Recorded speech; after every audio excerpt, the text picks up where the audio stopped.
Psalm 100 from the Paleo-Hebrew Scriptures.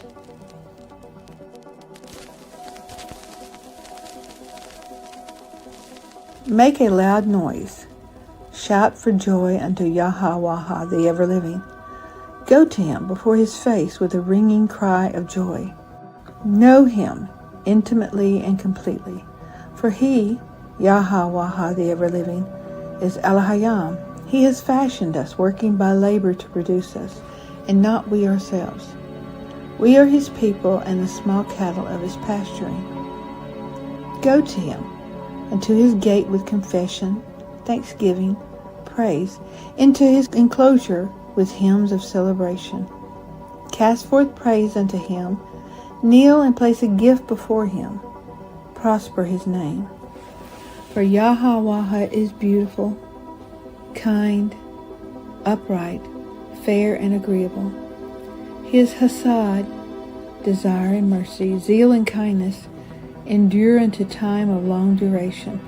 For as far as the eye can see or perceive, to the edge of the horizon and beyond, and his faithfulness circles from age to age perpetually.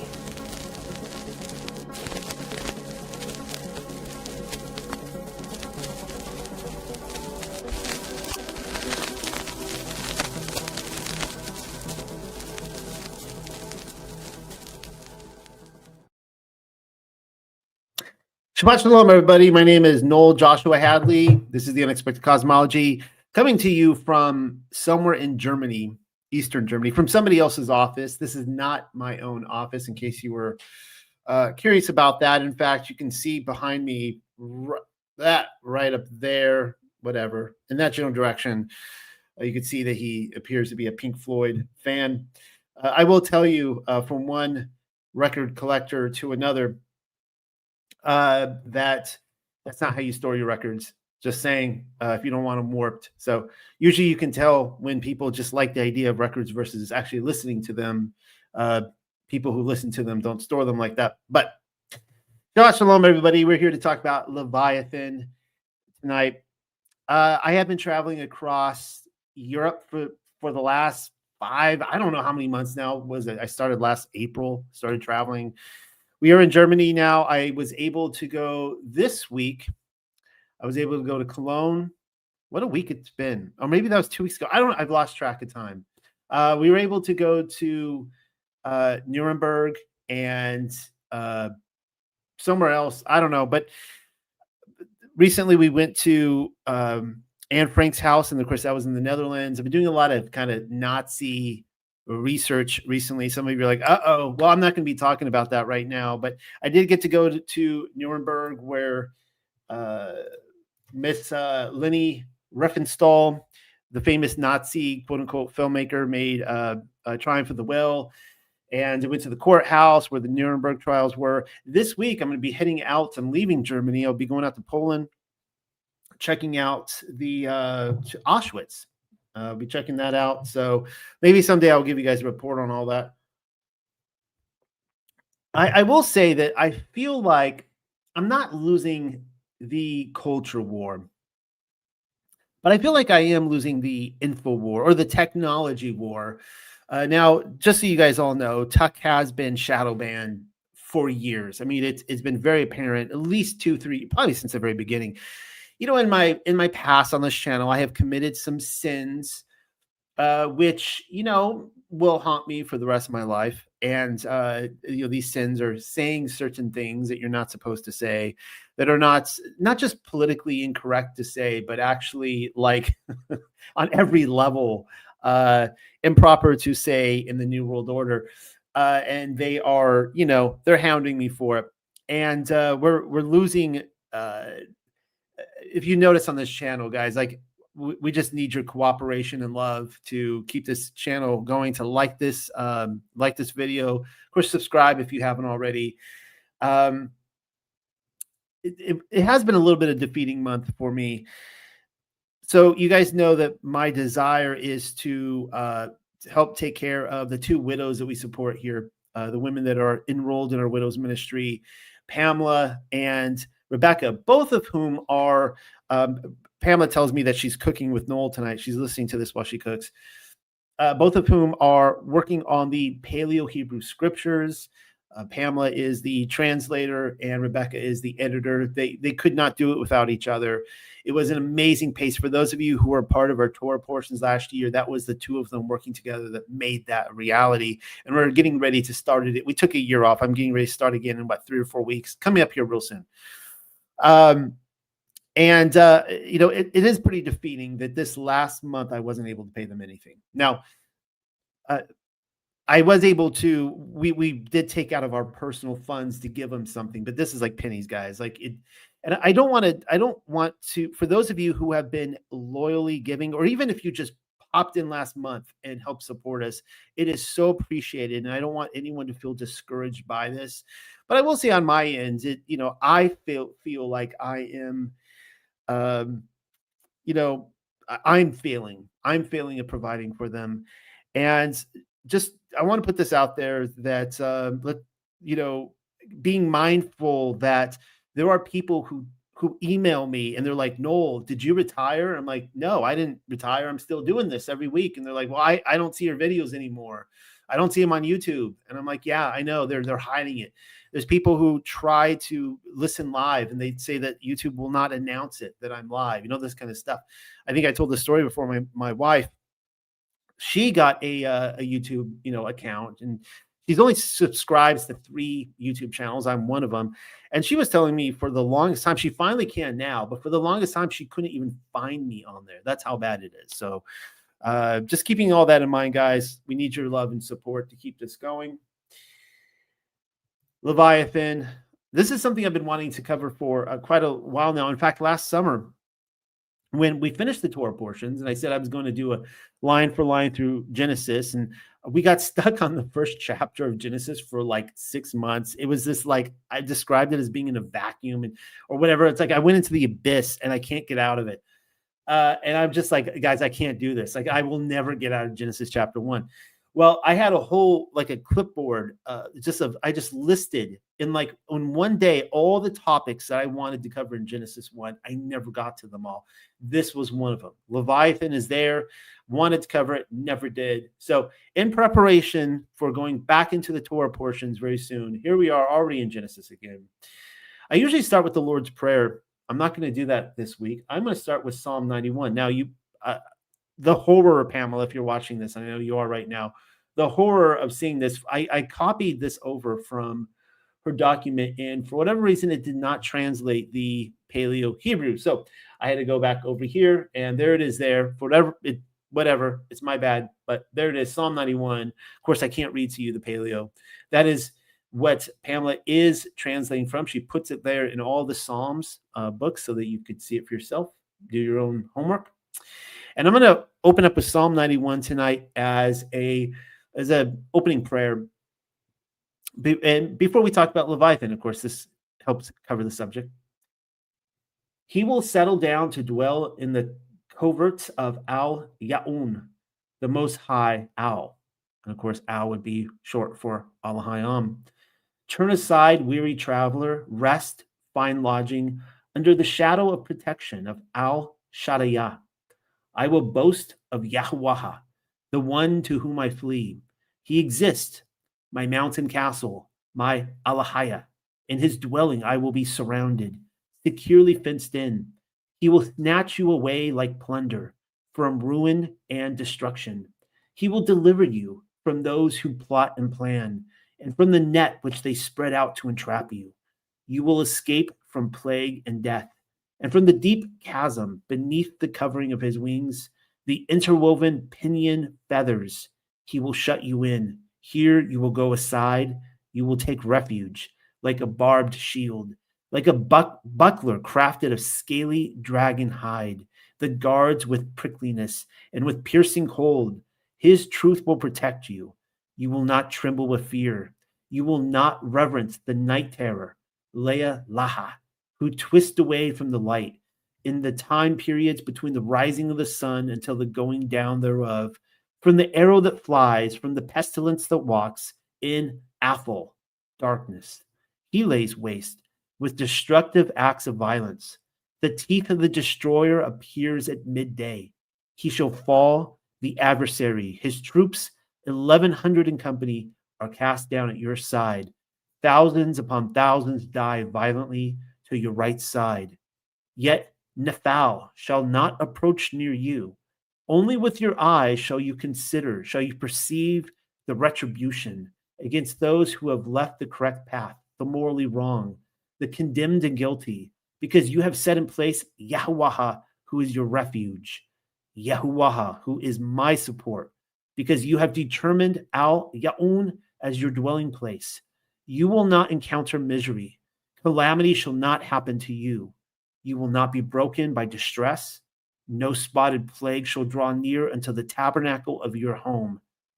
For he will command unto his Mala'ikah, his powerful messengers, to guard you in all your journey. In the curved hollow of their hands, they will lift you up and carry you away to prevent your feet from being smitten by the builders. Upon the lion and the venomous serpent you shall walk. You will stamp upon the young lion and the sea monster. Because upon me he has set his love. Because he clings to me, I will cause him to slip away, to escape. I will lift him up and set him in a high, inaccessible place. Because he intimately knows my name and my character, he will cry out. I will answer tunefully. I, Anukaya, Yahuwah, will be with him in his tribulation. I will gird him for battle. I will burden him with riches and honor. With length of days and abundance will he be satisfied, and he will see with his eyes my Yahshua. What a beautiful psalm. That's Psalm 91. Of course, this is the little debate that Satan and Yahshua got into during the temptation in the wilderness in Matthew when Satan quoted from this psalm. All right. We're starting out tonight with a man named James Churchward. And he popularized the lost mythical continent of Mu. There had been others who talked about Lemuria. Blavatsky talked about Lemuria. There were Helena Blavatsky, excuse me. There were others. And as you can see here that it was proposed that all these islands stretching up from Hawaii down to Tahiti and Easter Island down there, it looks like in the southeast, that whole area of Fiji and so on and so forth, above Australia, east of Papua New Guinea in that area, that this was the lost continent. I've done a little bit of work on this, and I think that I really do think that there is something to this, especially when I was reading through He Walked the Americas, for those of you who remember that. It was a fantastic book. I don't know if we have any left in our store. We might have sold out of those. We had a limited supply. And in that, of course, Yahshua walked through South, Central, and North America to all the different tribes and speaks with them. And one of the themes that cropped up in there a lot was that, now, what I'm about to say does not discredit the Native Americans being the sons of Shem or lost tribes of Israel. Indeed, some of them are. All right. So that's a kind of a side issue to what many of them were saying, that they claim to come from this lost continent that was destroyed in a great fiery cataclysmic deluge. And they came over on boats. Now, a lot of people will hear that and they'll say, well, that can't be true because that discredits the Noah's Ark account. I actually don't think it discredits it at all. We do have, of course, the passage in Peter talking about the 8 souls, and that can be dealt with. But, one of the big mysteries, I'm going a little bit off topic right now, but you guys know I like to do that. One of the big mysteries in the division of land with Noah and his 3 children, Shem, Ham, and Japheth, is, what do you do with North and South America? Were they divided at that time? And I asked the question, the question I have is, why did they need to be divided? And also, was Australia divided, and was Antarctica divided, and so on and so forth? Now, some of you say Antarctica. Well, for those of you who know my work, Antarctica at one point in history was a perfectly acceptable plot of land or continent, if you will. And I highly suspect that the reason why North and South America do not end up, now some of you are going to, shake your heads violently at this and disagree what I'm about to say. But I think one of the reasons why North and South America was not divided up in Jubilees and the Genesis account is because it was not intended for Noah's sons. Initially, it was given to perhaps this lost continent. That being said, I see some of you, it's clicking for the first time. You're going, I never thought about that, but now I'm going to think about that. Some of you, for the first time, are thinking about that. Anyways, James Churchward, he claims to get a hold. He goes to like the Far East, India, whatever. He talks to some priests there who give him this ancient book, the Nakol tablets. Maybe it's the Naakol tablets. I don't know how you pronounce that. And this is what one of the passages says. Originally, the universe was only a soul or spirit. Everything was without life, calm, silent, soundless. Void and dark was the immensity of space. Only the supreme spirit, the great self-existing power, the creator, wait for it, the seven-headed serpent moved within the abyss of darkness. So right there, I mean, plant your Buzz Aldrin moon flag, a big old fat red flag on that one. There's a reason I'm reading this to you, but from James Churchward's perspective, from this tablet that he is going off as his Bible truth, the inhabitants of this lost continent of Mu, their God, their creator God, was the seven-headed serpent, who I'm going to show you is essentially the same thing as the Leviathan. So this is all inverted. But what's amazing about this passage, even though we know that Yahuwah is not the seven-headed serpent, and the seven-headed serpent did not create the world, the serpent is there in the creation story, or some big dark, creature from the Black Lagoon comes out from the abyss, and he appears to be there at the end too in Revelation. So from the very beginning, one thing that is helpful to this passage, even though it is from the opposite end of the, a different perspective from the opposite end.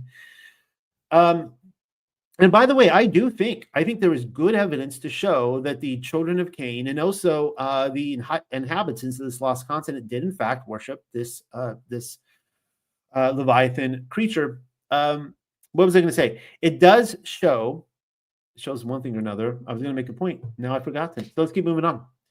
Oh yeah, it goes to show that he is not like a Leviathan is not a dinosaur or he's not a sea serpent. I do think sea serpents are related to him in some or her in some way, shape, or form. But a sea serpent is not a Leviathan, and a lot of us have grown up, I grew up out of the the Protestant church. Young Earth creationism. This is what I was taught. The Job was at 41. That is telling us about dinosaurs. And now I just do not agree with that. I don't think that's in any way, nor is it talking about a crocodile in the Nile River or anything like that. It's talking about a very cosmic spiritual creature. Now, this is Pamela's. She probably goes crazy that I like to show her one of her original translations. We have updated this, but I actually love the way she would just lay this out. This is Genesis chapter 1, line for line, and I think it's great for illustrating this point. So this is what it says right here in Genesis 1:1. In the house, the summit, the chief and first former state, as a sign, son and heir, creator, Allahayam, power that leads by the hand from chaos, chosen power, separate power, cleansed, filled with choice things, behold a sign, the heavens, the place of the names, the space between the waters. That's amazing. That's like all like the first line of Genesis right there. And as a firmly fixed sign, behold, the head of the tail, the place of running, the fractured lands. And behold, the firmly fixed land, the first chief place of running, existed shapeless, laid waste, swept clean, vain, empty, and darkness, chosek. Of course, this chosek here, this isn't just like the darkness of night, is an actual entity of darkness, rose up from the deep waters, the underground prison, moved to the surface, and the Ruach Allahayam as a wall of protection moved tremendously. Behold, upon the surface of the waters. Now, what I cannot prove to you is that this is the Leviathan. In fact, when you get into the Jewish literature, they will insinuate that the Leviathan that we know as the Leviathan was created a few days later. Nevertheless, from the very beginning, there is an epic battle of this huge serpentine creature that is coming out of the prison, the abyss in the water. I just stated that to my group a couple weeks ago that, it seems to me that the abyss is in the water. They were commenting, when I say my group, the Unexpected Cosmology at Discord, please come by, say hi.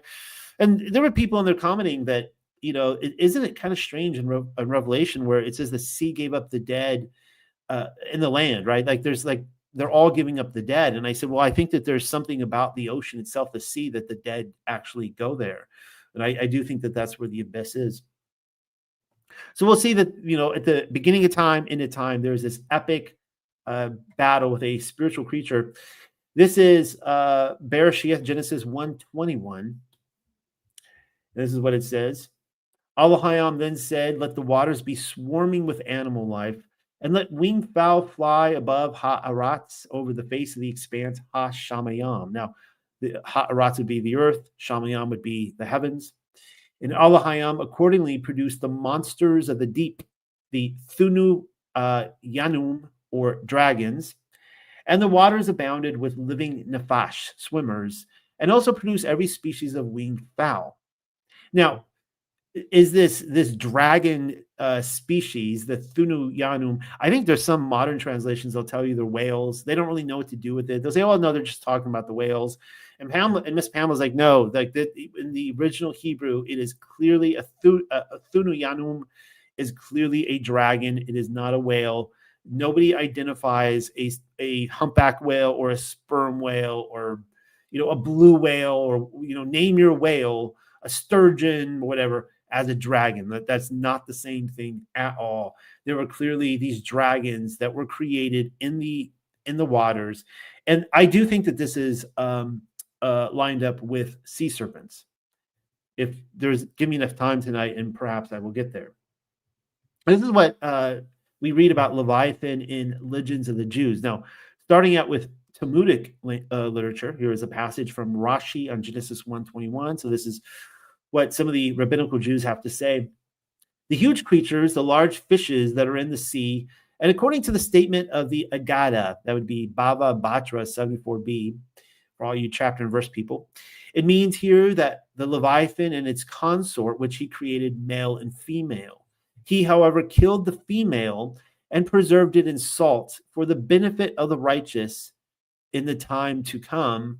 For had they been permitted to be fruitful and to multiply, the world could not have endured because of them.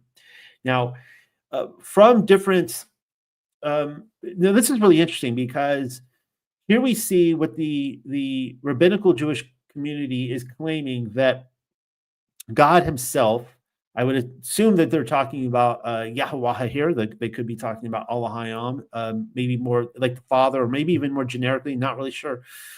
But that he killed one of the Leviathan creatures. And you will see tonight that this goes back to the earliest times, that the Sumerians talked about this, as well as the slaying of Leviathan. We see this later in the book of Psalms as well.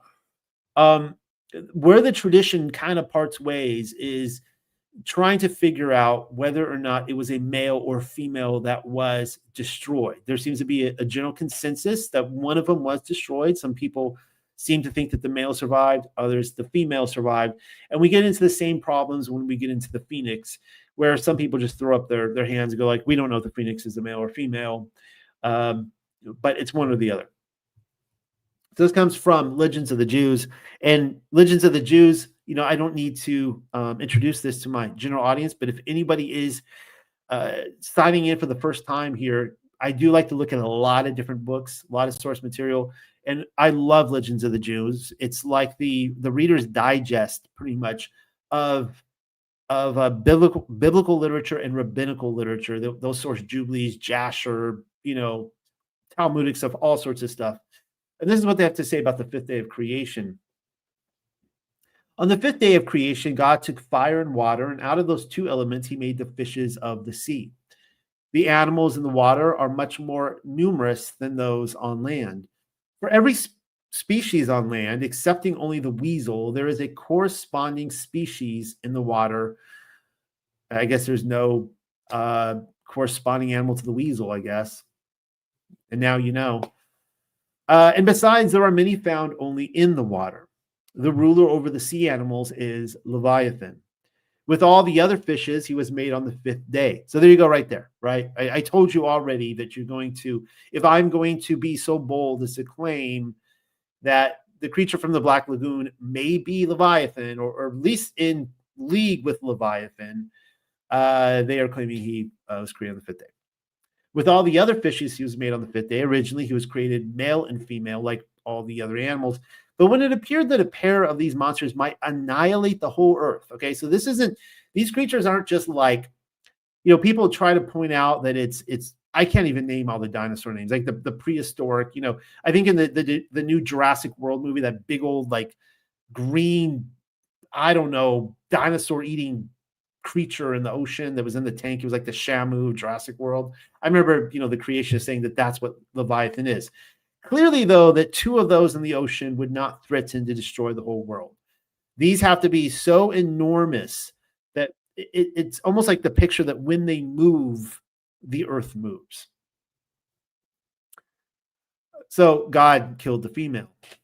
So enormous is Leviathan that to quench his thirst, he needs all the water that flows from the Jordan into the sea. His food, and they're giving kind of a measurement. They're saying like how much water dumps out of the Jordan, that's how much this creature needs to drink. His food consists of the fish which go between his jaws of their own accord. When he is hungry, a hot breath blows from his nostrils, and it makes the waters of the great sea seething hot.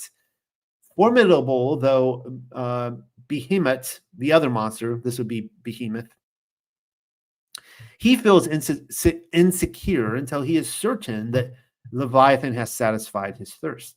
The only thing that can keep him in check is the stickleback, a little fish which was created for the purpose and of which he stands in great awe. Now, for those of you dinosaur lovers out there, I'm sorry. But again, you know, the behemoth here is, I just don't see any descriptions that the behemoth is a sauropod. That would be a cool thought.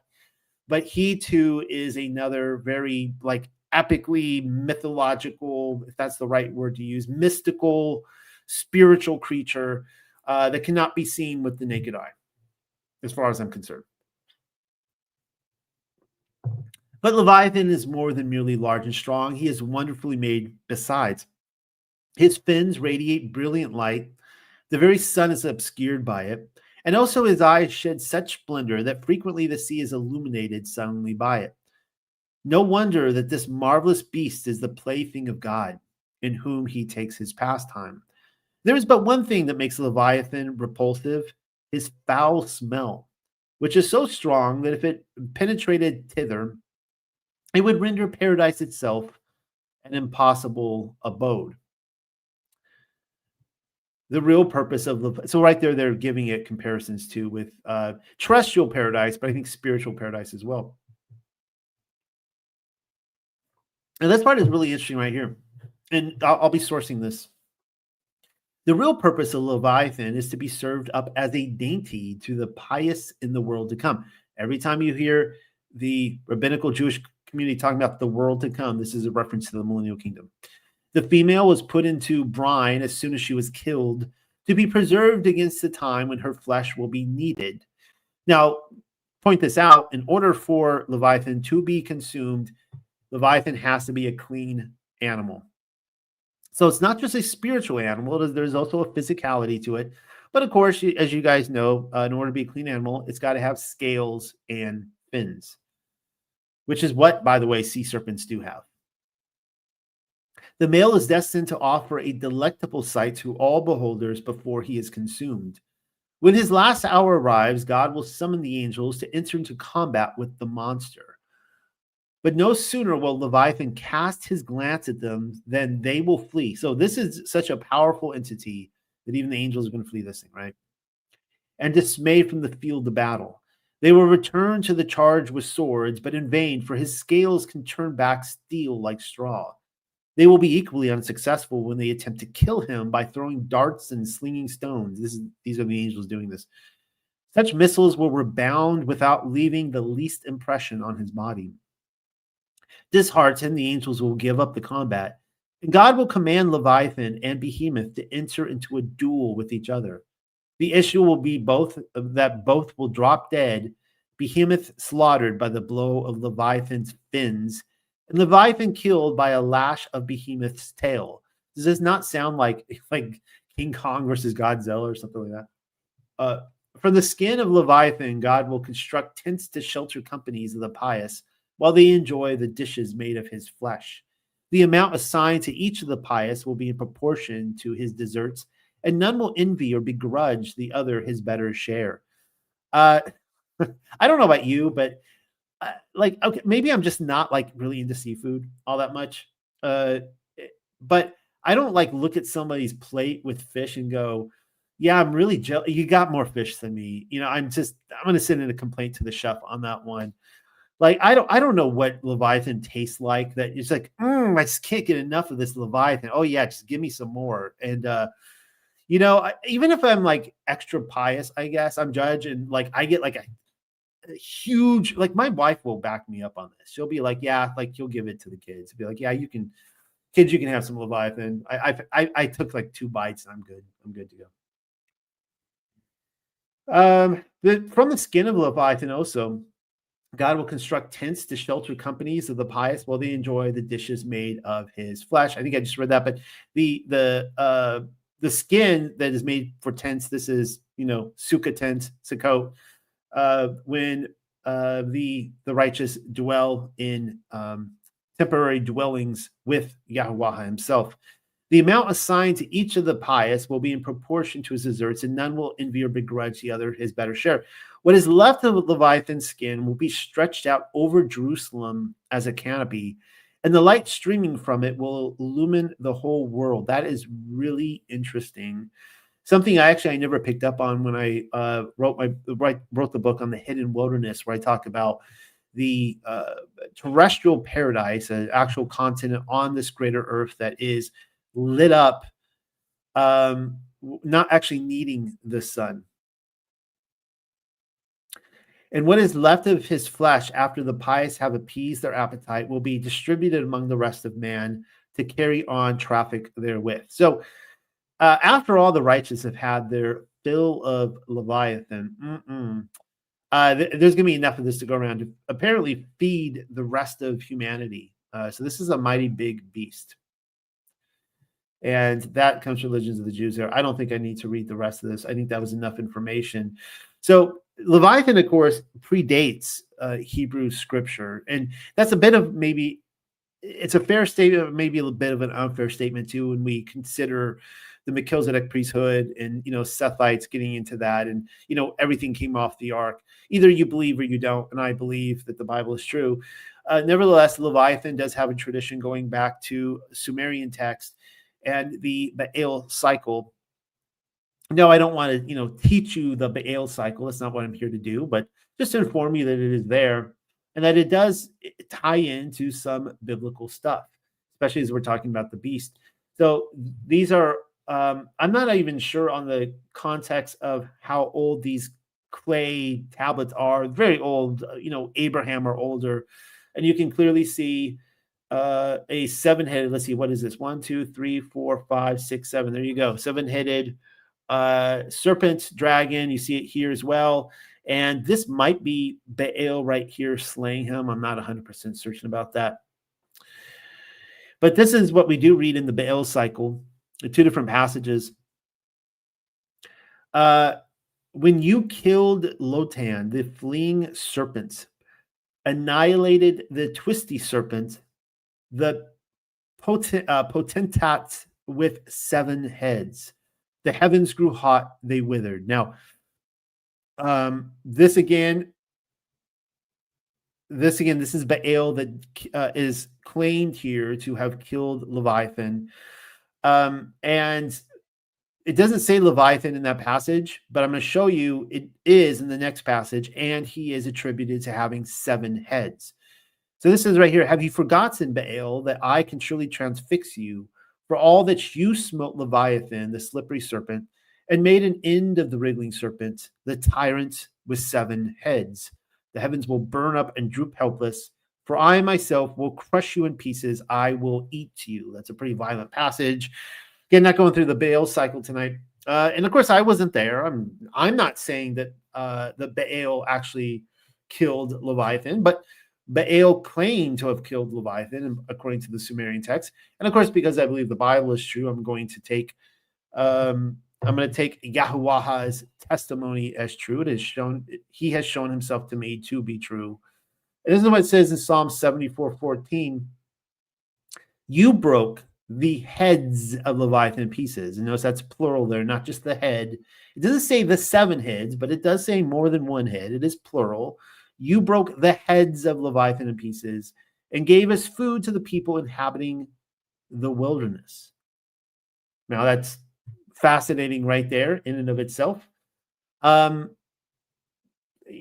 don't know. I mean, I don't know what. I mean, that's talking about. We don't have, as far as I know, maybe Miss Pamela found it in the Paleo. As far as we know, we don't have a passage in the Torah anywhere from the Exodus through Deuteronomy where they talk about eating Leviathan in the wilderness. I can't help but think maybe this is prophetic towards the millennial kingdom. Maybe it's a dual event. Don't really know. Let's keep looking. This is what we read in Exodus 14, 1 through 12. 1 through 2. Again, this is, I believe this is Pamela's Paleo. And Yahuwah spoke unto Moshe, saying, speak unto the children of Yasharel, that they turn and encamp before Pi Ha Chiroth. No, I don't think this is her Paleo, but whatever. This is Exodus. Between Migdol and the sea, over against Baal Zephon, before it shall ye encamp by the sea. So this is really fascinating because right here we see a passage where, as they're leaving Egypt, Yahuwah commands Moshe to lead the people towards the mountain of Baal.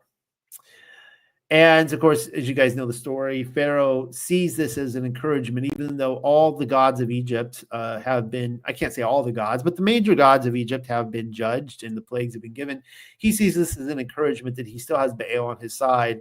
And what did Baal apparently do but smote Leviathan? I don't know if that's Egyptian religious mythology. It certainly was Sumerian.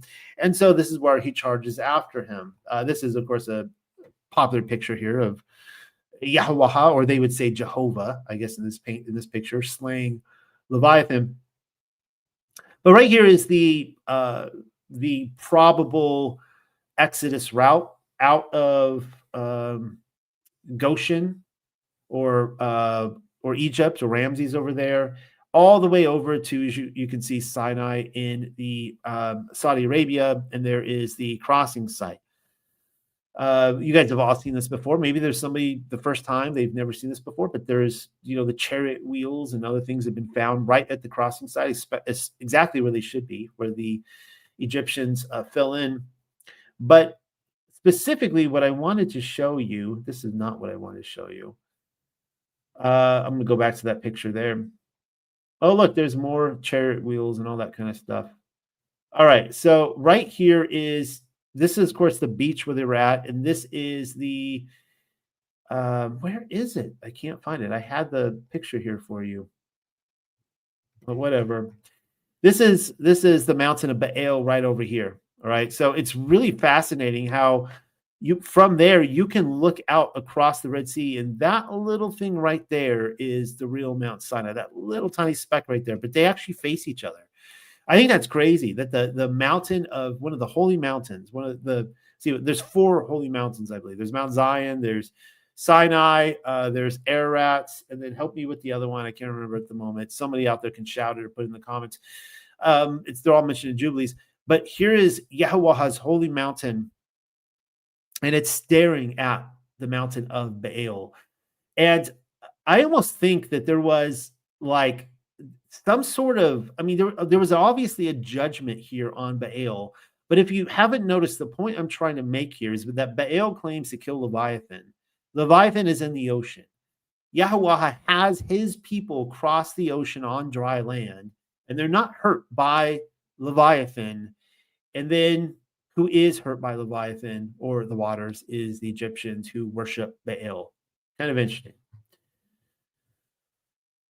Oh, here's the picture I want to show you right there. So this is the view of, you can see Baal Zephon right over there. That's that blue mountain over there from the crossing over into Saudi Arabia from the other side of the Red Sea. So speaking of the Leviathan, the worship of water and fire, I need more coffee tonight. I'm like, blah, blah. I'm like tripping over here. No, I'm not speaking in tongues for you guys.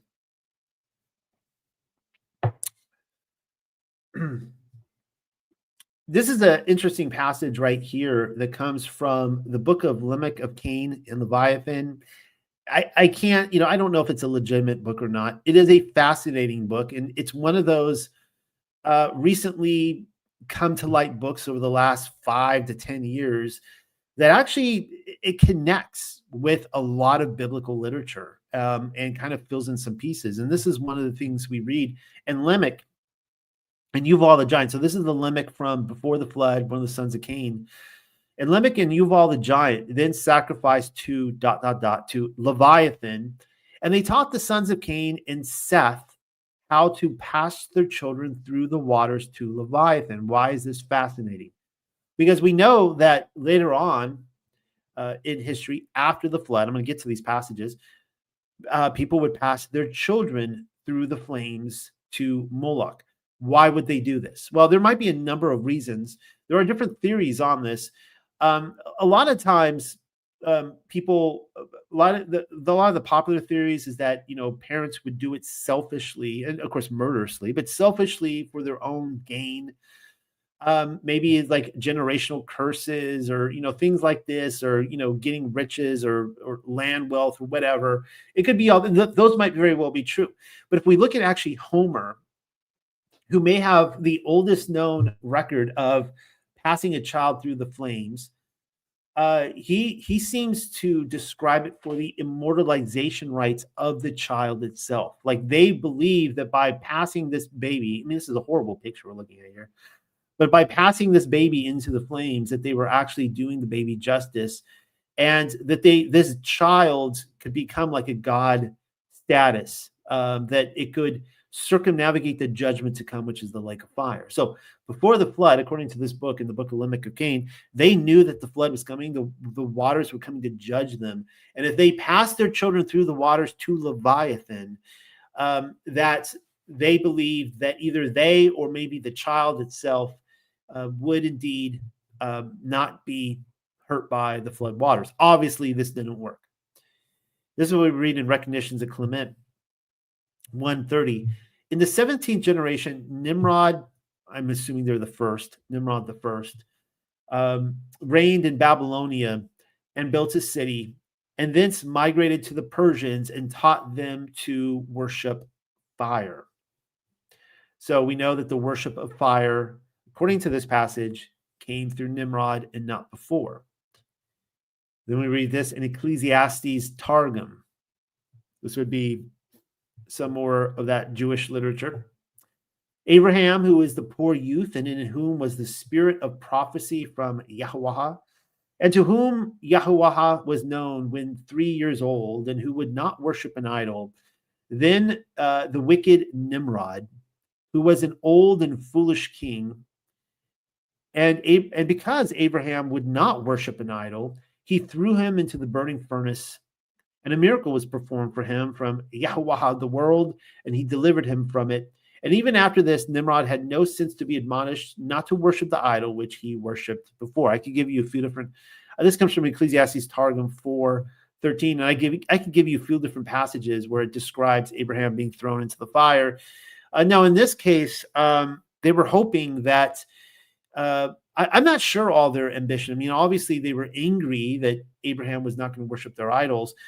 Nimrod assumed, the old fire worshiper, that maybe the gods or whatever, or the fire itself would consume Abraham. But this is the amazing thing. Abraham actually successfully passed through the flames.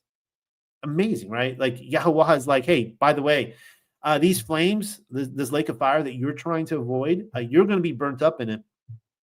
But everybody has to pass through the flames. And Abraham, my boy, he's going to be passing through the flames with flying colors. And you guys heard me say that. I do believe that every single one of us has to pass through the flames. Everyone. And it will consume some and not others. The book of the Cave of Treasures says this: in the days of Nimrod, the mighty man or giant, Nimrod the giant, a fire appeared which ascended from the earth. And Nimrod went down and looked at it and worshipped it. And he established priests to minister there and to cast incense to it. From that day, the Persians began to worship fire, and they do so to this day. So here you have a book from a Christian tradition. We showed you the Jewish tradition, where they both claim that he actually, no, I take that back, because recognitions of Clement was a Christian tradition. Well, there you have two right there that says that Nimrod passed the fire to the Persians, the worship of the fire. Second Chronicles says this. This will line up with the picture that we just saw. Moreover, he, Achaz, burnt incense in the valley of the son of Hinnom and burnt his children in the fire after the abominations of the heathen whom Yahweh had cast out before the children of Yasharel. Here's another one right here that comes from the book of the Cave of Treasures.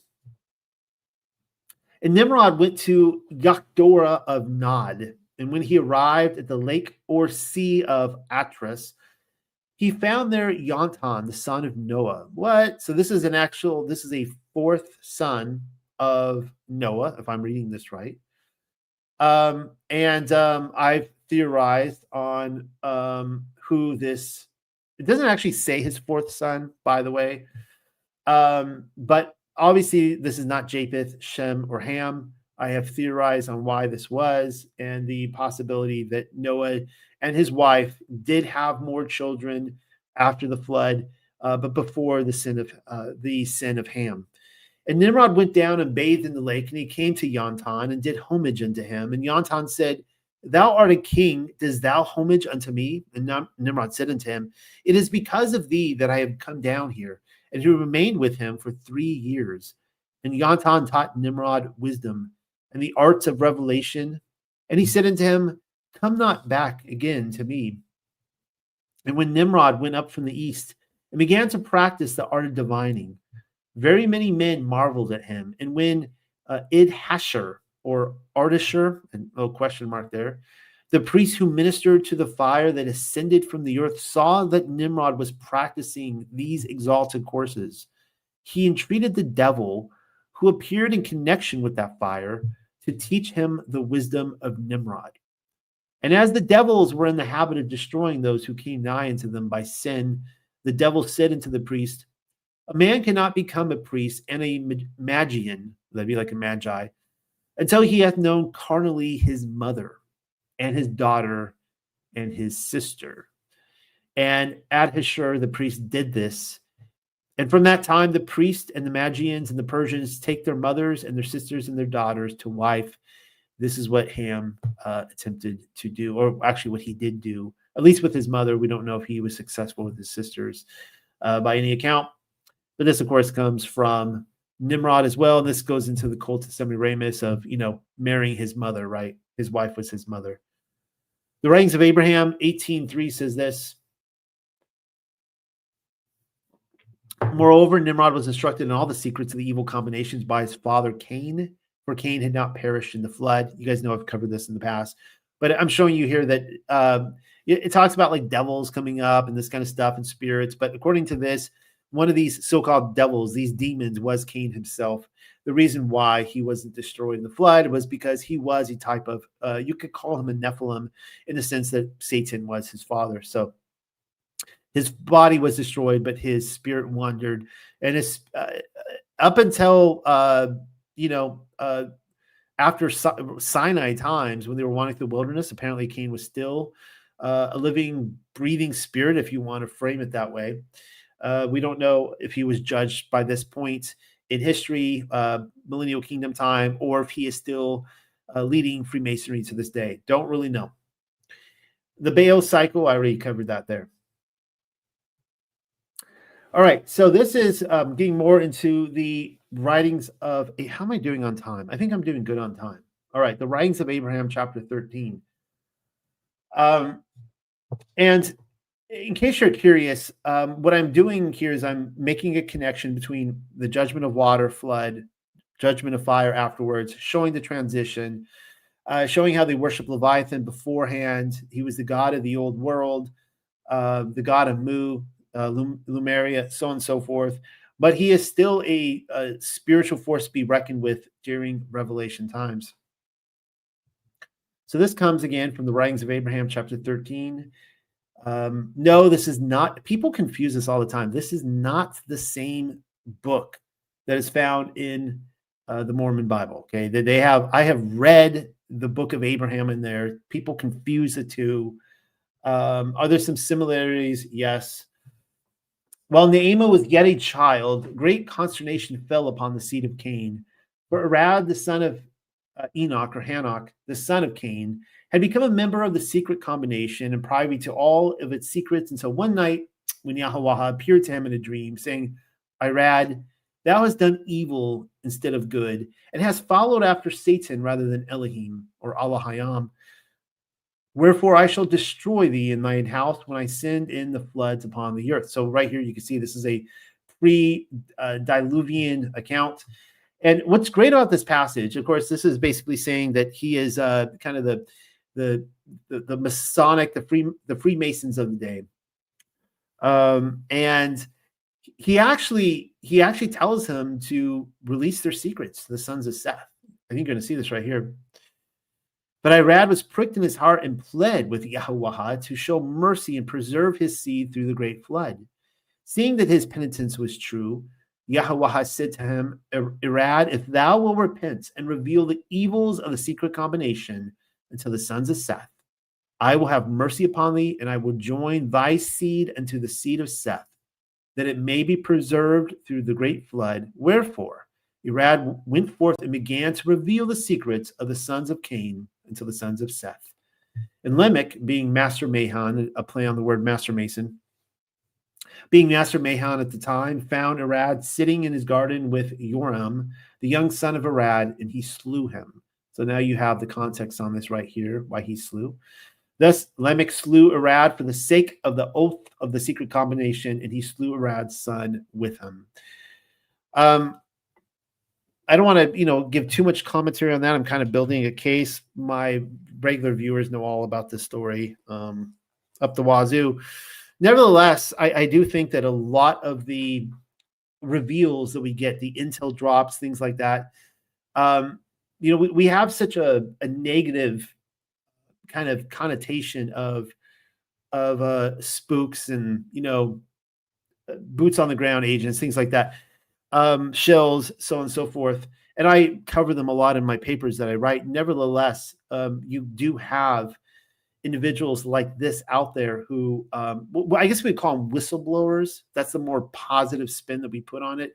But I do think that there was a lot of non-whistleblowers that are in the know that actually are dropping intel. And they may actually kind of be like Arad here, who are pricked of heart and they want to repent and come out clean and tell the quote unquote sons of Seth about what's really going on. So here's one more thing here. I want to tie this in with this generation, what's going on before the flood. And this is a very strange passage in the book of Jasher, chapter 2. And so this is talking about the same Lamech situation. And as you can see there, I want you to, when I get here down here to this highlighted passage, I want you to pay attention to this. And Lamech was old and advanced in years, and his eyes were dim that he could not see. And Tubal Cain, his son, was leading him. And it was one day that Lamech went into the field, and Tubal Cain, his son, was with him. And while they were walking in the field, Cain, the son of Adam, advanced toward them, for Lamech was very old and could not see much. And Tubal Cain, his son, was very young. And Tubal Cain told his father to draw his bow. And with the arrows he smote Cain, who was yet far off. And he slew him, for he appeared to them to be an animal.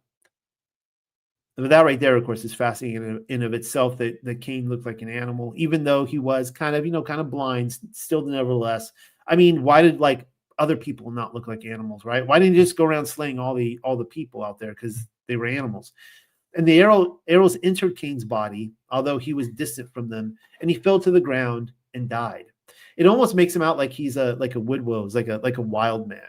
Cain had become one of them. And Yahweh requited Cain's evil according to his wickedness, which he had done to his brother Abel, according to the word of Yahweh, which he had spoken.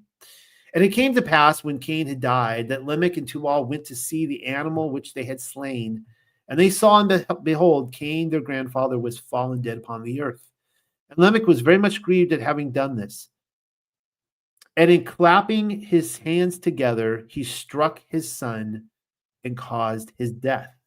So how in the world exactly, this is one of the big mysteries, how in the world do you clap your hands together and you cause your son's death? Well, going back to the book of Lamech and Cain in Leviathan, we read this. And Lamech in his happiness clapped his hands, and the female Leviathan then did kill Tubal Cain where he stood. So there, right there, you can see, the female Leviathan. But apparently, according to this, Lamech was being a master Mahan or whatever. He had learned this craft where this Leviathan creature, whatever this Leviathan creature is, and I don't believe it's a dinosaur. I don't believe he's like Fred Flintstone out here with the dinosaur. That there was this spiritual entity that others couldn't see, that he had the ability to basically kill this guy. Like death itself killed Tubal Cain and swallowed him whole into the abyss, if you get my drift. Speaking of which, of swallowing whole, we're going to talk about Jonah now. The sign of Jonah and Leviathan. You guys all know about the sign of Jonah. This comes from Bezorah Mattatyahu, or the Gospel of Matthew, chapter 12. Then certain of the scribes and the perishing answered, saying, Rabbi, we would see a sign from you. But he answered and said unto them, an evil and adulterous nation seeks after a sign, and there shall no sign be given to it but the sign of the prophet Jonah. Now, to this day, I hear so many people asking, like just on different like YouTube channels and whatever, what is the sign of Jonah? They all want to know, what is the sign of Jonah? Now, some of them don't even read the next line, and it says this, for as Jonah was 3 days and 3 nights in the fish's belly, so shall the Son of Adam be 3 days and 3 nights in the heart of the earth. So obviously the sign of Jonah is the fact that Yahshua, Messiah, was going to resurrect from the dead. He was going to come out of the earth again after 3 days, just as Jonah was in the fish of the belly. But there's more to it than that. I am convinced that Jonah died. This is something that I never heard growing up. It seems to be kind of gaining more common knowledge now. A lot more people have accepted the fact that Jonah died, but still, there are people out there that have never heard the fact that Jonah died. So as proof of that, let's just read a passage from Jonah. Now, Yahweh had prepared a great fish to swallow up Jonah. The big debate is whether or not this great fish is Leviathan or not. At the end of the day, I guess I don't really know. I wasn't there. I'm going to show you a lot of historical, contextual evidence to show that the ancients believed that this great fish was some sort of Leviathan creature, certainly a sea serpent, that it was not a whale. And yes, the ancients knew what whales were. Even if you said that they didn't have ships and didn't sail the sea, which we all know they did, whales do come up to shore. You can stand on the shore and you can see whales migrating, in different places in the world. That being said, some of the Jewish community, the rabbinical commentary will say that this great fish was indeed a great fish, but it was in no way Leviathan himself. And Jonah was in the belly of the fish 3 days and 3 nights, as Messiah just claimed in Matthew. Then Jonah prayed unto El Yahweh Alahayu out of the fish's belly, and said, I cried by reason of my affliction unto El Yahweh, and he heard me. Out of the belly of Sheol cried I, and you heard my voice, for you had cast me into the deep in the midst of the seas. And the floods compassed me about, all your billows and your waves passed over me. Then I said, I am cast out of your sight, yet I will look again towards your holy temple. The waters compassed me about, even to the soul. The depth closed me round about. The weeds were wrapped about my head. I went down to the bottoms of the mountains. The earth with her bars was about me forever. Yet have you brought up my life from corruption, O Yahuwah Allahai. So what in the world just happened? Jonah has mentioned that he went down to the bottom of the mountains. Last I checked, he was in a fish in the ocean. So how in the world did he go to the bottom of the mountains? He says that the earth with her bars was about him forever, indicating a permanent sentence of death.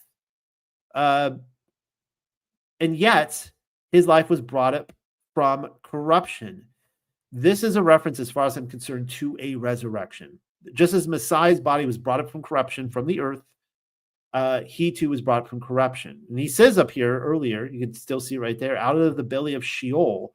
I didn't know Sheol was in a fish's belly. Apparently it is. And he was cast into the deep. So again, there we have the deep in the ocean. He's in Sheol. Sheol is identified in the deep, in the ocean. He's in the belly of a fish, which is a stand-in for Leviathan himself. Stick with me if you've never heard this before, and I will hopefully answer your questions and give you more that I can answer. But at least I'll answer some of your questions. I think the amazing thing about Jonah's story isn't just that he, like this fish, spit him out. You know, like all the atheists, they love pointing, oh yeah, nobody could survive in a fish's belly for 3 days. And I'm like, yeah, actually, that's true. I don't think anyone could. I think he's dead. I think he died. And that's the miracle. Not just that Yahuwah resurrected him, and he did, but Jonah is praying in his death. He is dead, and he's praying to be resurrected. He says he wants to see the temple, the holy temple again. He wants to go back to Jerusalem one more time. And Yahuwah is like, okay, for the sake of you being a righteous man, I'll resurrect you. And he had the fish spit him out. So here you can see a lot of the very old artwork. Some of these are more modern. You see a painting up there. They kind of make it out to be a fish, but it's still kind of a monstrous. You can see it's got a coiling body. It's a sea serpent. It's actually until very, very recent times, probably the last century, when people started envisioning like a whale. Maybe the 1800s, they started envisioning a whale. And now they don't really do that anymore. Now it's like a big, like a sturgeon or something like that. This one right here is pretty old. Shows a sea serpent swallowing him. This one here is medieval. As far as my knowledge goes, all the medievalists, Middle Ages, believed it to be a sea serpent that swallowed him. You see another one in the belly of a sea serpent. This one in more kind of gory, disgusting detail of a sea serpent actually swallowing him whole. And yet another one. This is, of course, these are all medieval texts here. Showing him to be this illumination right here to be in the, I guess that's Latin, but he's in the belly of a sea serpent. This one goes back to the 4th century, is from the underground catacombs of Marcellinus and Peter in Rome. So right there in the catacombs where Peter is buried, and it is dated by the calendar makers to be the 4th century. They clearly show him being thrown to a sea serpent. So again, just pointing out that the earliest depictions we have, the visual depictions, show that everybody agreed. They were all in agreement that this fish was a sea serpent, lining us up with Leviathan. This is another one here, the Jonah sarcophagus. This one is dated to 300, also 4th century, but barely the 4th century. Might as well be the 3rd century. And is said to be a surviving remnant of old St. Peter's Basilica in Rome, same location, which was demolished in 1505 under orders of Pope Julius II.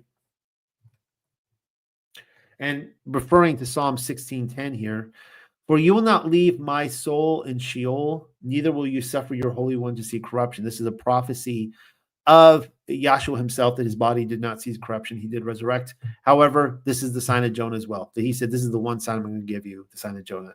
And telling us that we could take this line right here. We could identify this with Jonah. He too died. He too went Sheol. He too was resurrected. His body did not see decay.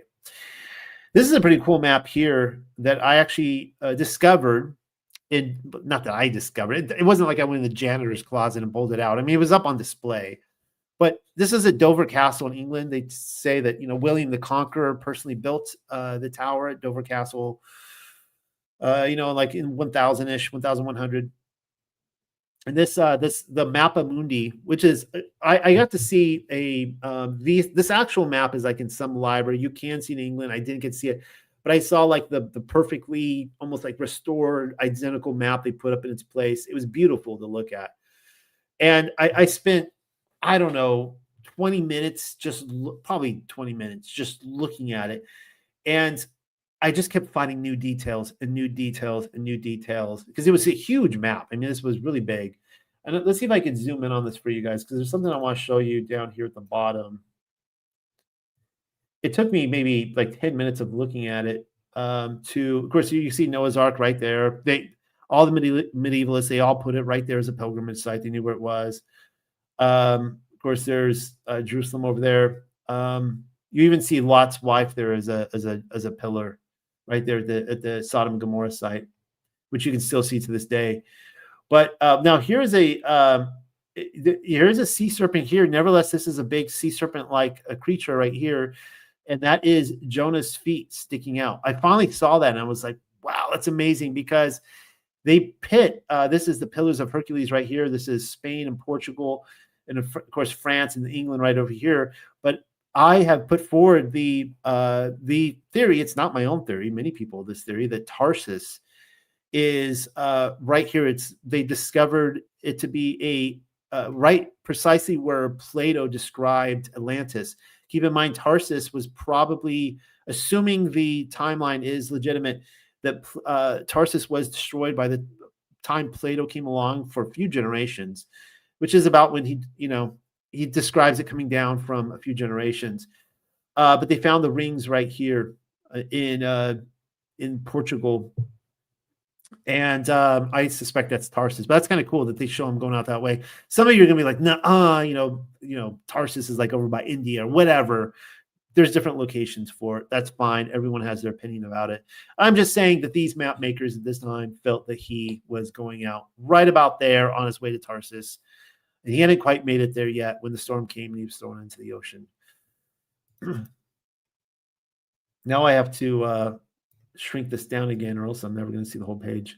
All right, moving on now. We're still on Leviathan, by the way, and I'm putting different pieces of the puzzle together. We're going to look at Hellmouth.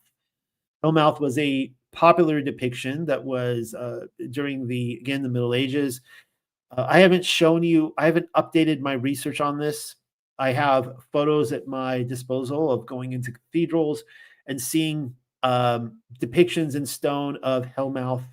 Very, very popular. But they would show that hell, I know it's a pagan term, right? The land of the dead, the afterlife, Sheol, whatever you want to call it, the lake of fire, that it was actually a living entity that would actually swallow them. Kind of a creepy thought. It's called, for just all practical purposes, Hellmouth. It could have had many different names. And of course, you see the angels kind of shoving people down. There's that 10-foot pole. You say, like, I wouldn't touch that person with a 10-foot pole. That's actually where it comes from, when they would actually stuff people into the crypts. And there you see probably Michael stuffing someone with a 10-foot pole because he doesn't want to touch them down into Hellmouth. And of course, there you see Yahshua in the Vescapiscus, or the Age of Pisces sign right there. So, Leviathan and Hellmouth, the Leviathan and Sheol connection. There's some more depictions. These are all illuminations. That's a creepy looking centaur demon creature. I guess Yahshua is personally dropping some demons into Hellmouth there. Sometimes the demons, they maybe come out of Hellmouth to drag people in chains, I guess.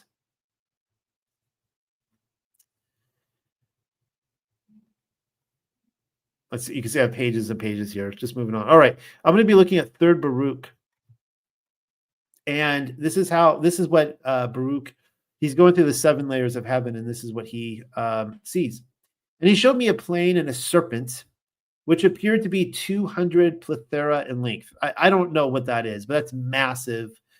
And he showed me Hades, and its appearance was dark and abominable. And I said, who is this dragon, and who is this monster around him?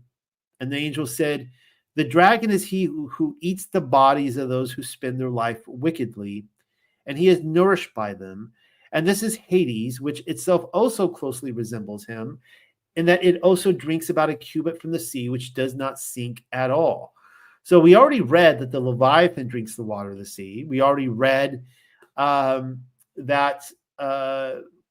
What did we read? We read that Jonah went in the belly of a fish, that he went down to Sheol. We know there's a connection with abyss, the deep, the abyss, the ocean, all these things. And it's interesting that in a lot of these depictions, because Baruch is looking at two creatures that are kind of wound together, they seem to be, cohabitating in the same place. And then you see depictions like this, where it actually shows what appears to be two kind of creatures that are making up the lake of fire. Then we read about the Leviathan in Job. Some of you were wondering when I would get to this. I'll go ahead and read the entire passage because it's a phenomenal chapter. And what I want you to do is to unlearn what you've learned. And instead of thinking about this as what is it, like a chronosaurus, or whatever it is, that creature from the lost world, or some dinosaur, or some sea serpent, or something like that, to actually think of Leviathan in this passage as Sheol itself. All right. I want you to replace everything you've learned about Leviathan and just humor me, entertain me. Maybe you'll prove me wrong. That's fine. But just humor me and think, okay, Yahweh here is talking to Job about Sheol. Can you draw out Leviathan with a hook, or his tongue with a cord which you let down? Can you put a hook into his nose, or bore his jaw through with a thorn? Will he make many supplications unto thee? Will he speak soft words unto thee? Will he make a covenant with thee? Will you take him for a servant forever? Now, you can make a covenant with death, by the way, but death will not be your servant. Will you play with him as with a bird, or will you bind him for thy maidens? Shall the companions make a banquet of him? Now, that's kind of interesting right there, because we hear that this Leviathan creature is supposed to be a banquet. Shall they part him among the merchants? Can you fill his skin with barb irons, or his head with fish spears? Lay your hand upon him. Remember the battle. Do no more. Behold, the hope of him is in vain. Shall not one be cast down even at the sight of him? None is so fierce that dare stir him up. Who then is able to stand before me? Who has prevented me that I should repay him? Whatsoever is under the whole heaven is mine. I will not conceal his parts, nor his power, nor his comely proportion. Who can discover the face of his garment? Or who can come to him with his double bridle? Who can open the doors of his face? His teeth are terrible round about. Now, I'm going to ask you right here to envision Hellmouth. His scales are his pride, shut up together as with a close seal. One is so near to another that no air can come between them. They are joined one to another. They stick together. They cannot be sundered. By his sneezing, a light does shine, and his eyes are like the eyelids of the morning. Out of his mouth go burning lamps, and sparks of fire leap out. Out of his nostrils goes smoke, as out of a seething pot or cauldron. And remember, too, just think about the smoke of the torment that rises forever and ever. His breath kindles coals, and a flame goeth out of his mouth. In his neck remains strength, and sorrow is turned into joy before him. The flakes of his flesh are joined together. They are firm in themselves. They cannot be moved. His heart is as firm as a stone, yea, as hard as a piece of the nether millstone. When he raises himself up, the mighty are afraid. By reason of breakings, they purify themselves. The sword of him that lays at him cannot hold, the spear, the dart, nor the habergeon. And I admit to you, I fully confess that I do not know what a habergeon is. Feel free to write that in the comments and let me know how much I don't know. He esteems iron as straw and brass as rotten wood. The arrow cannot make him flee. Sling stones are turned with him into stubble. Darts are counted as stubble. He laughs at the shaking of a spear. Sharp stones are under him. He spreads sharp pointed things upon the mire. He maketh the deep to boil like a pot. He maketh the sea like a pot of ointment. He maketh a path to shine after him. One would think the deep to be hoary. Upon earth there is not like, not, let me read that again. Upon earth there is not his like, who is made without fear. And then, of course, I want you to see this last line here. He, Leviathan, beholds all high things. He is a king over all the children of pride. Now, who is the king over all the children of pride? That's a straight up connection there with Hasatan. You know, there are passages in there where I'm like, okay, I can see them describing a sea serpent there. I could see that. But then, you know, you read 2 or 3 lines down, you're like, nah, I don't think that's a sea serpent. You know, when I think of a sea serpent, I don't think he beholds all high things. And that's, of course, Hasatan, who wants to ascend to the heights. He is a king over all the children of pride. So that being said, I'm sorry to do this to you, but not sorry at all. I'm going to delve into one of my favorite extra biblical books. I don't even need to tell you what it is. You already know what it is. Some of you could probably write it in the columns on the side. I'll see if anyone does. And while you think about it, here's some more pictures of the harrowing of hell. This is Yahshua himself, Yahshua Messiah, going down with the rod of Yahweh, or the rod of power, the rod of Moses, depending on what you want to call it, going down, freeing. You can see right there, that's Adam and Eve coming out right there. That's who he went down to free. Adam is the first one out. They often show Eve coming out right afterwards as well. And that is Hellmouth. I guess he's stabbing the demon there in the mouth. But this is, did anyone write it? Nobody wrote it. Okay, well, your guys lost. Bezor and Nicodemus, the Gospel of Nicodemus 16. And so now I'm going to read a passage of the Harrowing of Hell, one of my favorite extra biblical books. Quote from it a lot, but I want you to think about this in the context of Leviathan now. So what we just read in Job, when he's asking, can you break the teeth of Leviathan? Answer me, Job, if you know. But we know that Yahshua can break the teeth of Leviathan. He is the one that is prophesied to. He has either done in the past or he will do it again. And he has, killed Leviathan for sport. Why would he pick any animal to kill for sport but Leviathan? Because Leviathan is death itself, I believe. And he wants to bring it into death. And while Satan and the prince of Sheol were discoursing thus, and of course it could be the prince of Sheol here, who is the king of pride. While Satan and the prince of Sheol were discoursing thus to each other, on a sudden there was a voice as of thunder and the rushing of wind, saying, lift up your gates, O ye princes, and be ye lifted up, O everlasting gates, and the King of glory shall come in. So this is the command to Leviathan, open up your jaws.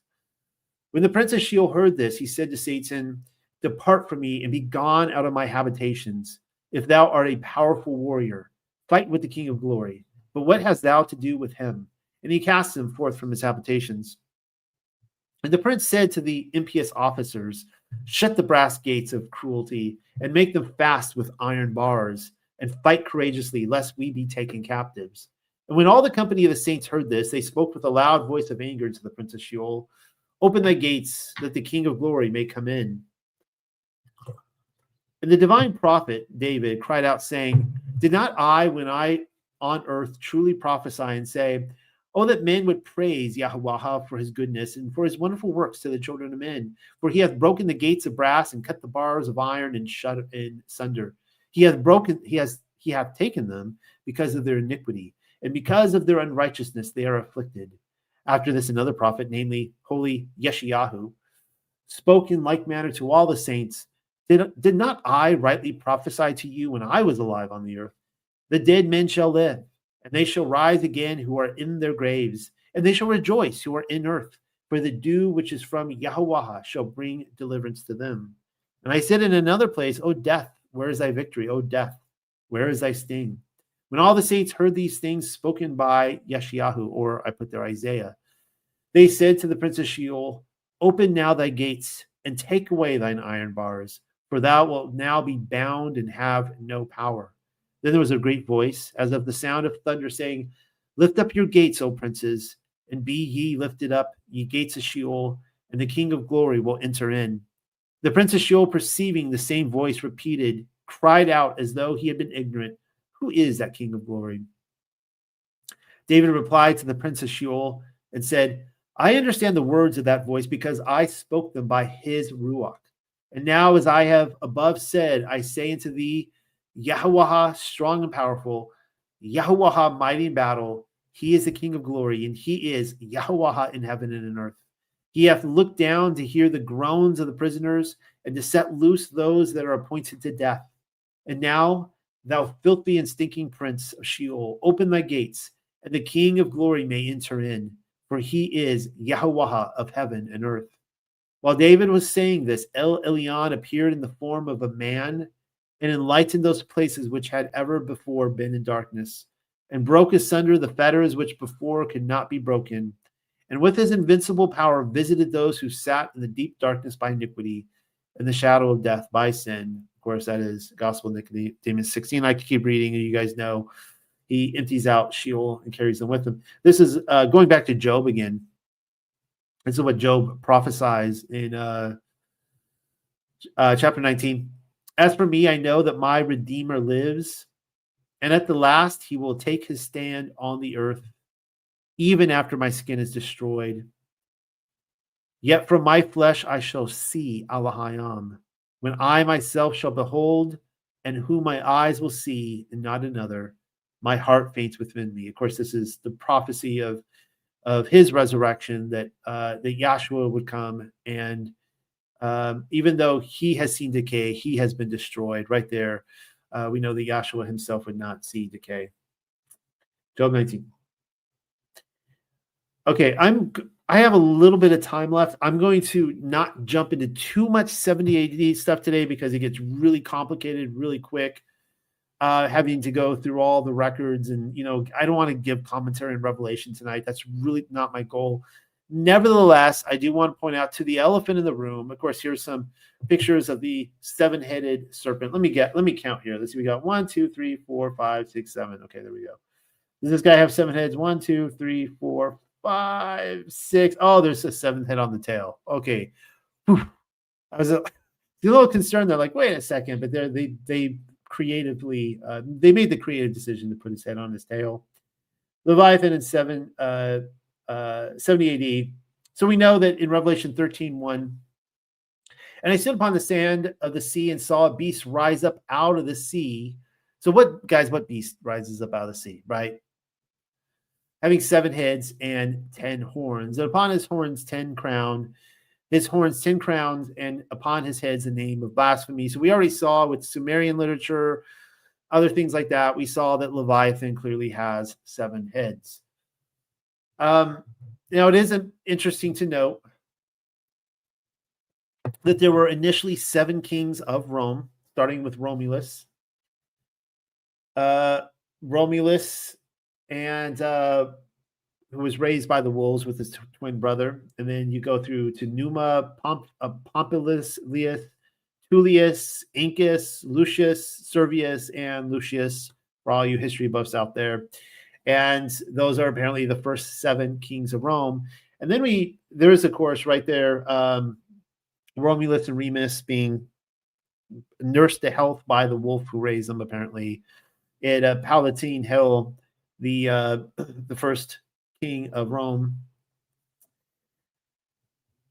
But then I want to jump ahead, and these are let me just quote this here from Ovid, where he says the state is Caesar, right? So important to note that the way the Romans in the first century saw this is that the beast itself, like the head of Leviathan, in this case, Leviathan, we see more and more I'm not saying that he doesn't have a physicality to him, and we'll turn to that in a moment, but he is a spiritual entity all the same that represents these different individuals.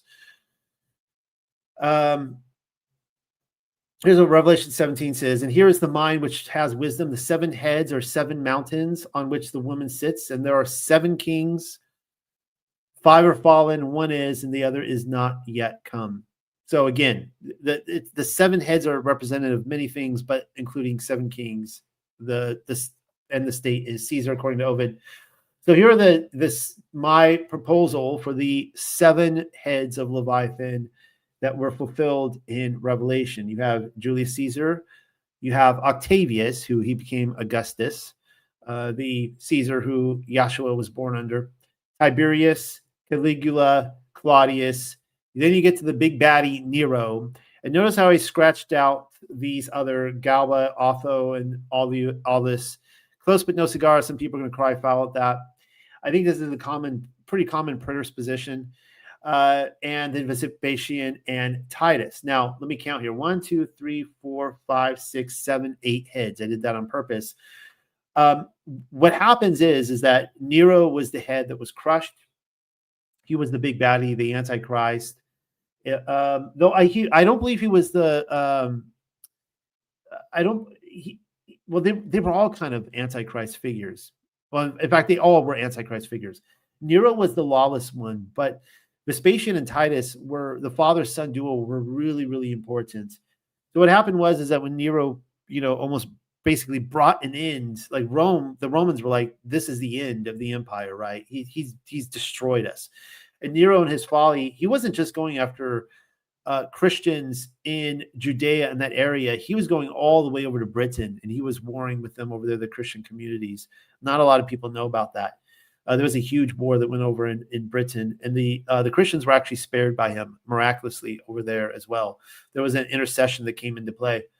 But afterwards, in one single year in 69 AD, you had the year of the 4 Caesars, ending with Vespasian and Titus. What happens is that with the 7-headed Leviathan, the idea is that when you crush one of the heads or you chop off one of the heads, that 2 more grow up in that stump.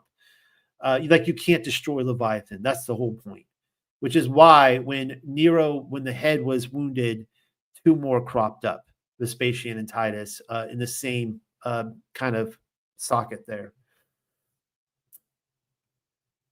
So here's an illustration right here of Hydra. Now, according to different, was it Alcaeus, Hesiod, different Greek poets. Some would say he had 6 heads. Some would say he had 9 heads. They can't all decide. Whatever. It's a multi-head serpent, and he seems to play in with the whole thing as well. I'm going to skip all this for lack of time. I don't need to go through this. There's a lot here. Like I said, I would spend a whole night just on this right here. Let's just end it tonight talking about the Feast of Leviathan in the world to come. So what I showed you is that there seems to be a connection with Leviathan in the ocean, with the abyss, with death, with Hellmouth, with where Jonah went, with where Yahshua went, breaking open the teeth of Leviathan, the bars. And then we get to the Feast of Leviathan in the world to come. This comes from 2nd Baruch. It's a book that I don't quote from enough. I love 2nd Baruch. This is what it says. And he answered and said to me, that which will happen at the time bears upon the whole earth. Therefore, all who live will notice it. For at that time, I shall only protect those found in this land at that time. And it will happen that when all that which should come to pass in these parts have been accomplished, the anointed one, this would be Yahshua, will begin to be revealed. And Behemoth will reveal itself from its place, and Leviathan will come from the sea. And the 2 great monsters which I created on the 5th day of creation, there you go, there's another 5th day of creation reference, and which I shall have kept until that time, and they will be nourishment for all who are left. Now, according to this, Behemoth is part of the feast as well. The earth will also yield fruits 10,000-fold, and on one vine will be 1,000 branches. What is that a reference to? That's the millennial kingdom. So it appears that Leviathan and Behemoth are killed at the beginning of the millennial kingdom, and they are food for the survivors in the wilderness. And one branch will produce 1,000 clusters, and one cluster will produce 1,000 grapes, and one grape will produce a core of wines. And those who are hungry will enjoy themselves, and they will moreover see marvels every day. For winds will go out in front of me every morning to bring the fragrance of aromatic fruits and clouds at the end of the day to distill the dew of health. And it will happen at that time that the treasury of manna will come down again from on high, and they will eat of it in those years, because these are they who will have arrived at the consummation of time. Isn't that amazing? Right there at the end, it described, I believe, from terrestrial paradise, that these aromas from paradise itself would come down and fill the entire earth, and that they would all smell it on the earth. But not only that, that the storehouse of manna would be opened up again. This is a big prophecy that happens in Jewish and Christian literature. And as I pointed out to my audience many times, is that anyone who eats manna who is not a sinner will not poop. And yes, it is possible to not be a sinner. Anyone who has been taught within Protestantism that you can't help it, that you are just a sinner, and that, you're just a filthy rag, a, disgusting, bloody menstrual rag or whatever, that's as good as you can ever hope to be. I'm sorry, you have been fed wrong information. You have been fed lies. You can choose righteousness, and you could choose not to sin. And if you're one of those who thinks that there's nothing you can do, that you're going to sin no matter what, so why even try? Well, I hope you like pooping, because you think you're a big pile of poop, then that's what you will be in the kingdom. You will just poop, poop, poop all the time. They will have to build bathrooms in your house because you just like sinning so much. But for those of you who, want to choose righteousness, you will be like one of those Gothic cathedrals or castles or other places where they decided not to put in bathrooms because they had a pretty good confidence that they would eat the manna and be okay. We're continuing on. I didn't finish second Baruch. I did chapter 29. Here's chapter 30. And it will happen after these things, when the time of the appearance of the Anointed One has been fulfilled and he returns with glory. And then all who sleep in hope of him will rise. And it will happen at that time that those treasuries will be opened, in which the number of the souls of the righteous were kept. And they will go out, and the multitudes of the souls will appear together in one assemblage of one mind. And the first ones will enjoy themselves, and the last ones will not be sad. For they know that the time has come of which it is said that it is the end of times. But the souls of the wicked will the more waste away when they shall see all these things. For they know that their torment has come, and that their perditions have arrived. Here's a passage from Rabbi Eliezer, and just checking here, this passage, this is, of course, is Talmudic. The Rabbi Eliezer 10, and they're, commenting off of probably second Baruch as well. It says, when Rav Demi came from Eretz Yisrael to Babylonia, he said that Rabbi Yonatan says, in the future, this is, of course, this Millennial Kingdom state, Gabriel will perform a hunt of the Leviathan. As it is stated, can you draw out Leviathan with the fish hook, or press down his tongue with cord? And were the Holy One, blessed be he, not assisting Gabriel, he would not be able to hunt it. As it is stated, only he who made him can use his sword to approach him. And they're quoting from Job 40 there. Now, we've seen in other passages where it says, right, that the angels themselves could not hunt him. When Rav Demi came from Eretz Yisrael to Babylonia, he said that Rabbi Yohanan said, when the Leviathan is hungry, he produces breath from his mouth and thereby boils all of the waters in the depths of the sea. As it is stated, he makes the deep boil like a pot. And if the Leviathan did not place its head in the Garden of Eden, no creature could withstand his foul smell. As it is stated, he makes the sea like a seething mixture. And when he is thirsty, he makes many furrows in the sea. As it is stated, he makes a path to shine after him. Job 41:24. Rabbi Yaakov also says, after the Leviathan drinks from the sea, the depth of the sea does not return to its normal condition until 70 years have passed. As it is stated, one would think the deep to be hoary. Job 41:24. And hoary indicates a person who is no less than 70 years old. Rabbi says that Rabbi Yohanan says in the future world to come, The Holy One, blessed be he, will make a feast for the righteous from the flesh of the Leviathan, as it is stated. The Habarim will make a feast, Yikuru of him, Job 40:30. And Kira means nothing other than a feast, as it is stated. And he prepared for them a great feast, and they ate and drank. 2 Kings 6:23.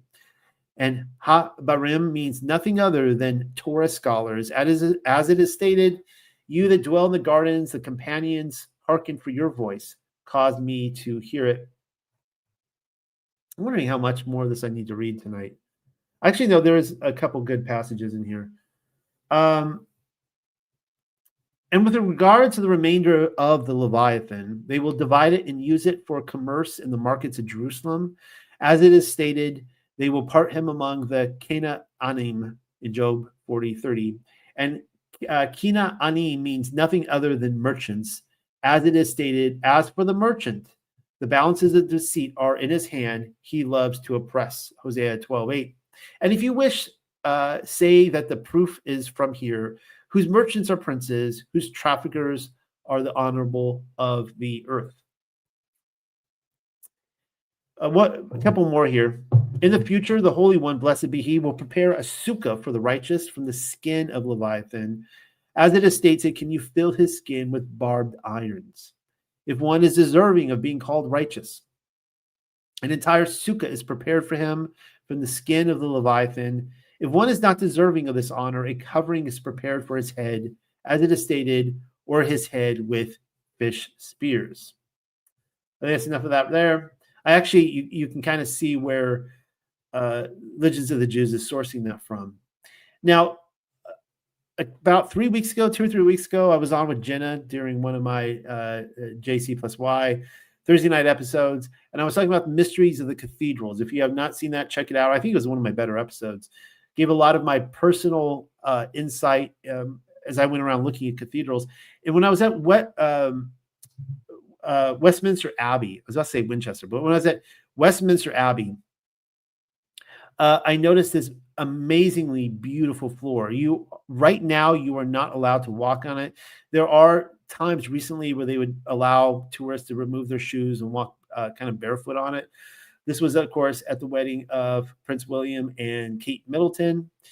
And that is, but by the way, that's not Meghan Markle there. That's Kate Middleton's sister, I believe. But nevertheless, that is Harry there. Walking across this amazing floor. So this right here is the Cosmati pavement. And I'm not going to spend too much time talking about this tonight. It is basically a macrocosm within a microcosm, kind of a map of the greater cosmos. It's an amazing riddle, a map and a riddle in and of itself. It is an enigma that a lot of people haven't figured out. Nevertheless, there is, this is considered one of the mysteries of the Middle Ages. It is stated that when this was first built, this massive floor, that you would walk on it, it would like ripple. It would be like a silk, almost carpet underneath you, and it would move around your feet. And it is beautifully preserved, amazing floor.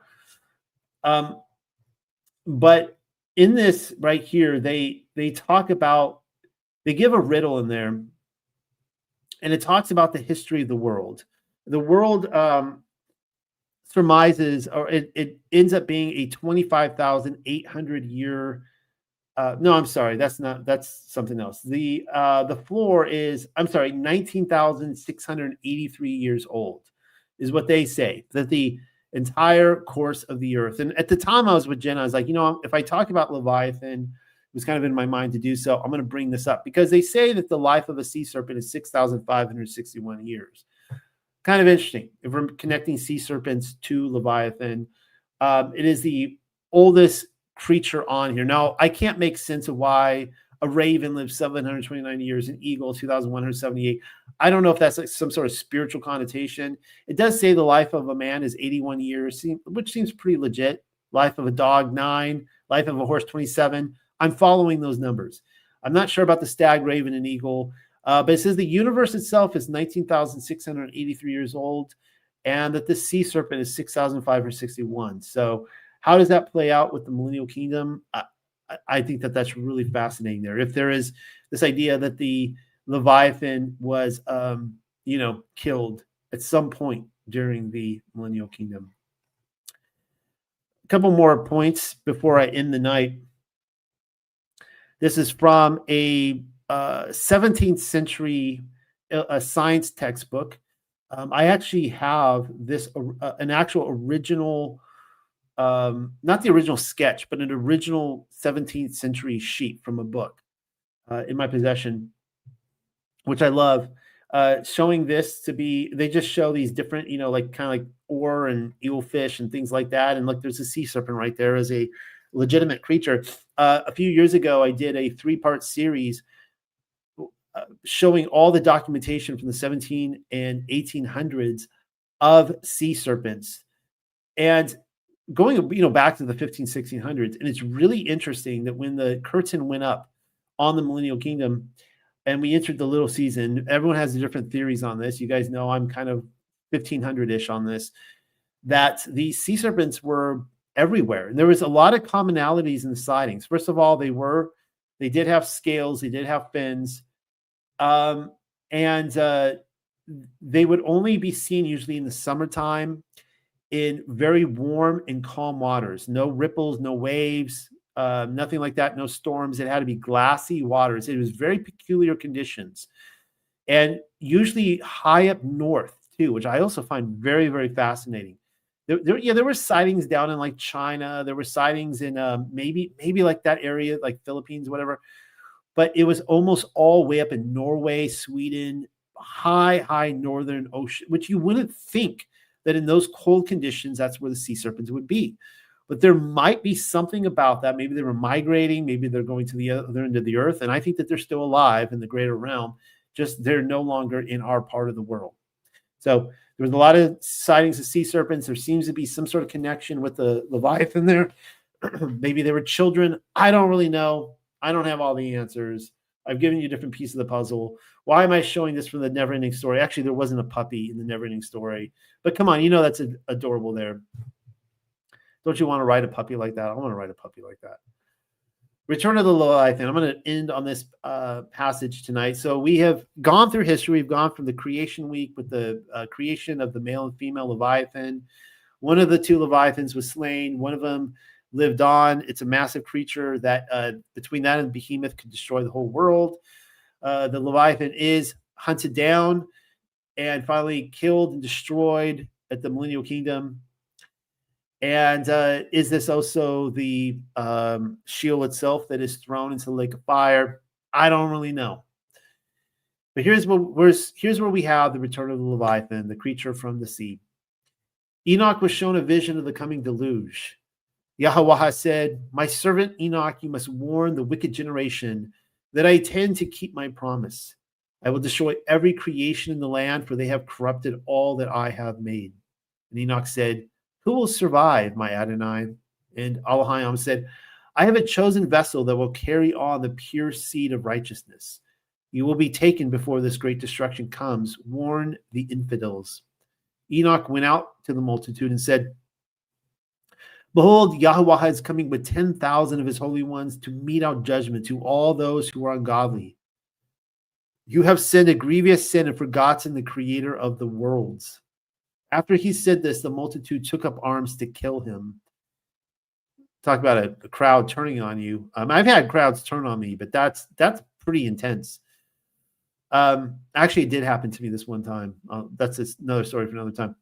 Suddenly, a whirlwind came from heaven as a storm of fire. Within the whirlwind of fire were seraphim, dragons of the power of Elohim. And all who saw this became blind in the moment, for their eyes were burned from their sockets. Sounds like something from Raiders of the Lost Ark. Enoch was then taken up into the heavens and disappeared from the land. No one knew where he went. He could not be found, for Elohim took him to an appointed place, even to a place of holy ground. In this place, Enoch wrote books about the history of his people from Adam into the time of his generation. At that time, Elohim showed him a vision of the great Leviathan and Behemoth. These two beasts were stirring up the population in the end of days. Now, I'm not going to go into a whole Phoenix thing, and I've shown you guys this before, that now it's not a perfect fit, but I would say 90-something% of the time, almost 100% of the time, if I see a two-headed phoenix, that two-headed phoenix comes from Enlightenment era, meaning 1500s and later. Generally, before the 1500s, you see a phoenix with one head. And so, keeping that in mind, this is really interesting. These two beasts, which were stirring up the population in the end of days. Behemoth was a beast of liberty, and Leviathan was one of royalty and power. They began as one beast with a name called Phoenix. The phoenix died, and from the ashes arose these two great beasts. Behemoth eventually became greater and dictated its laws to the whole earth. It attacked Ishmael continually, even when he did not deserve to be punished. Actually sounds a lot like, I mean, that could be the British Empire, because they did a lot to the Ottoman Empire, but also it could be America today as well. Then another beast came up.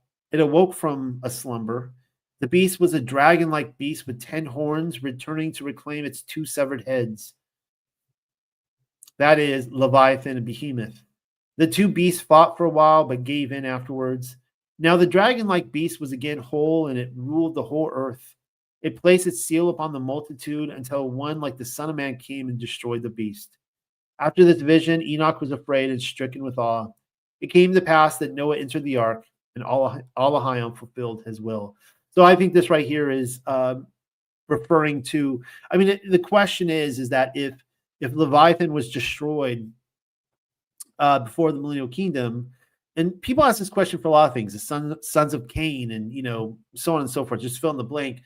What does it mean for us now afterwards, and what is referred to as a little season? And this is the answer right here, that, if in Revelation the beast is destroyed and that's the end of it, well, you've got the beast returns, right? The double-headed phoenix rises out of the flames, and Leviathan and Behemoth are back with a vengeance until Yahshua himself will come and destroy it. That concludes our study tonight. I hope you guys enjoyed that. I was able to make it. I am so excited. This is like the first time, guys, in months that I'm like on page 76, and I understand I skipped like 15 pages there on 70 AD, but come on, you got to give me a break on this one. I did pretty well getting through this. So for those of you who are not members of Discord, people say all the time, like, Discord is hard to learn. Yeah, I get it. It is hard to learn. But even if you're not into like reading the text and going to the rooms, come by just to be in our community tonight. It's a roundtable discussion. It lasts 2.5, 3 hours. You can come in for 10 minutes if you want to leave, if you have to do something, cook dinner or whatever, get ready for Sabbath. But come by, say hi, tell us about your life, what's going on for you guys. And I love to hear from you guys. I love to hear the news, what's going on in the world. And I'll be heading over there in just a few minutes. So if you're watching this throughout the week, and you're like, oh man, I missed that, and I want to come talk to this group, or maybe ask me a question or whatever, just come by. There's a link under my videos on my Discord. I'm sorry, on my main YouTube page and all that kind of stuff. You can come in, you can sign up, and you could be there next week. And we do this every single week. I make the time to communicate and talk to anybody who wants to speak with me at that time. So love you guys. Let's do this again. Can't wait. And you guys know I have a very difficult time shutting this off. But this time I'm really going to do it. Hey guys, Polyhard here, and I just want to let you know you have the opportunity to be awesome. How can you be awesome, you ask? Well, by supporting our work in the ministry, by going to the links below here and saying, you know what, I would like to see the entire Paleo-Hebrew Bible come out, and I want to see all these other Bibles and books and works that Noel's doing and have them edited, and we're doing that by supporting Pam and Rebecca and also the rest of everybody else. So please go below and pray. Say, you know what should I do? Should I give $1? Should I give nothing? Should I just pray harder? Should I give $5,000? Whatever he directs you to do, let's do that. Have a good day. Bye.